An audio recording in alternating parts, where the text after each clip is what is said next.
সাম্য হত্যার বিচারের দাবিতে শাহবাগ থানা ঘেরাও। বিস্তারিত দেখুন অগ্রযাত্রার ডেস্ক রিপোর্টে। ঢাকা বিশ্ববিদ্যালয়ের শিক্ষার্থী শাহরিয়ার আলম সাম্য হত্যায় জড়িতদের গ্রেফতারে বেঁধে দেওয়া 48 ঘন্টা সময় পেরিয়ে যাওয়ায় শাহবাগ থানা ঘেরাও করেছে শিক্ষার্থীরা। রোববার রাজু ভাস্কর্যের পাদদেশে সমাবেশ শেষে মিছিল নিয়ে শাহবাগ থানা ঘেরাও করে বিক্ষুব্ধরা। এতে বিশ্ববিদ্যালয়ের শিক্ষকরাও সংহতি জানান। ঢাবি ভিসি অধ্যাপক ডক্টর নিয়াজ আহমেদ খান বলেন, রাজনীতির ঊর্ধ্বে থেকে সাম্য হত্যার বিচার নিশ্চিত করতে হবে।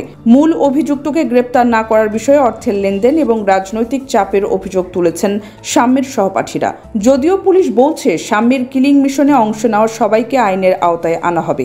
সাম্য হত্যায় জড়িতদের অধিকাংশকেই শনাক্ত করা গেছে, তবে তারা দ্রুত জায়গা পাল্টানোর কারণে তাদের ধরা যাচ্ছে না। শাহবাগ থানার ডিউটি অফিসার উপপরিদর্শক মারুফা বলেন, শিক্ষার্থীরা দুপুর 12টার দিকে থানা গেটের সামনে অবস্থান নেয়। সাম্য হত্যার সঙ্গে জড়িতদের গ্রেফতারের দাবিতে এবং বিচারের দাবিতে তারা অবস্থান নিয়েছে।